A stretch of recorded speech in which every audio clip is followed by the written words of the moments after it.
আচ্ছা, আমার তো অতিরিক্ত পরিমাণে সাদা স্রাব হয়। আমার যে সারাদিন ক্লান্ত লাগে, দুর্বলতা লাগে বা বিষণ্ণতা লাগে, এই সাদা স্রাবের জন্য হচ্ছে কিনা, এই প্রশ্ন আপনারা অনেকেই করেছেন।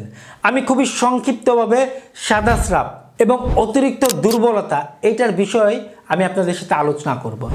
আশা করি একজন মেয়ের জন্য এই ভিডিওটি খুবই গুরুত্বপূর্ণ হতে যাচ্ছে। প্রথমত আমরা একটু সাদা স্রাবের দিকে আসব, এরপর আমরা দুর্বলতার দিকে আসব। একজন মেয়ের সাদা স্রাব হবে, এটা স্বাভাবিক ব্যাপার, মাসের যখন তখন হতে পারে। বিশেষ করে এটা হওয়ার ম্যাক্সিমাম সময়টাই হচ্ছে মাসিকের আগে বা পরে একটা টাইমে 2, 4, 5, 6 দিন থাকতে পারে বা 1-2 দিনও থাকতে পারে। একজন মেয়ের বিশেষ অঙ্গকে সুস্থ রাখার জন্য আল্লাহ তাআলা প্রাকৃতিকভাবে এই ক্লিনারটি দিয়েছে। যদি বলা হয়ে থাকে এইভাবে ভুল হবে না, কারণ সাদা স্রাব যে মেয়েদের হয় তাদের এই বিশেষ অঙ্গটা সুস্থ এবং বিভিন্ন ব্যাকটেরিয়া থেকে মুক্ত থাকতে পারে। তাই বলা হয়ে থাকে একজন মেয়ের স্বাভাবিকভাবে সাদা স্রাব হওয়াটা স্বাভাবিক এবং এটা একটা ভালো স্বাস্থ্যকর ব্যাপার।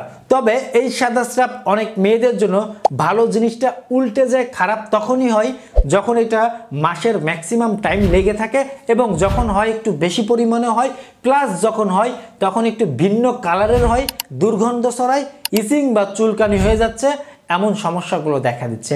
তখন একজন মেয়ের জন্য সাধারণভাবে যেমন বিরক্তিবোধ মনে হয়, তেমন শরীরের কিছু ঘাটতিও হয়ে থাকে। বিশেষ করে প্রথমত সে মানসিকভাবে হতাশা হয়ে থাকে, মানসিকভাবে আঘাত পেয়ে থাকে। আমার সাদা স্রাব হচ্ছে। এখন মেয়েদের, বিশেষ করে আমাদের দেশের মেয়েরা একটু লজ্জাবতী হওয়ার কারণে এটা কারোর কাছে শেয়ার করে না, চুপি চুপি মন খারাপ করে, চুপি চুপি সমস্যা মনে করে, রোগ মনে করে হতাশা হচ্ছেন না। আপনার যার সাথে শেয়ার করার সুযোগ হয় আপনি তার সাথে শেয়ার করবেন।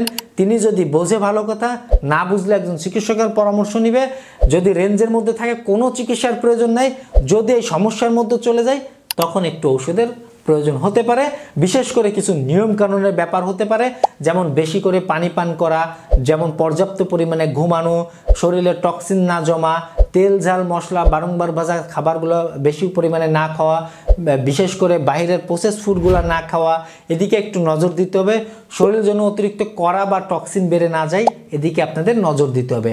প্রাকৃতিক সমৃদ্ধ খাবার খেতে হবে, এই বিষয়গুলো লক্ষ্য রাখতে হবে। এখন আসুন সাদা স্রাবের সাথে দুর্বলতা। একজন ব্যক্তির কিন্তু দুর্বলতা লাগার পিছনে অনেক কারণ থাকতে পারে। আপনার হচ্ছে অনেক সাদা স্রাব, ঠিক আছে, কিন্তু আপনি রাত্রে ঘুমান না, এজন্য দুর্বলতা লাগতে পারে।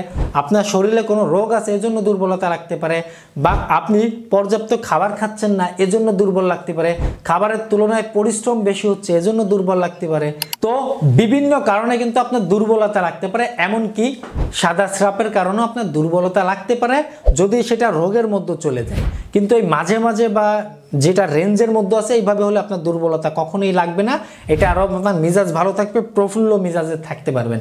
তবে দুর্বলতার সাথে সাদা স্রাব জড়িত থাকলেও আপনাকে আরও খুঁজে বের করতে হবে এই দুর্বলতার পিছনে অন্যান্য কোনো বিষয় দায়ী কিনা, কোনো রোগ দায়ী কিনা বা আপনার ভুল দায়ী কিনা। আমি আশা করি যদি সেই বিষয়গুলো আপনি ধরতে পারেন, তার প্রতি পদক্ষেপ নিলে দুর্বলতা দূর হয়ে যাবে। একদম খুঁজে না পেলে সাদা স্রাব আপনার দায়ী হতে পারে যদি আপনার অতিরিক্ত বা সমস্যার মধ্যে গিয়ে হয়ে থাকে। আশা করি বিষয়টা অল্পের মধ্যেই বুঝতে পেরেছেন। একান্ত সমাধান খুঁজে না পেলে একজন চিকিৎসকের পরামর্শ নিতে হবে। ধন্যবাদ সবাইকে।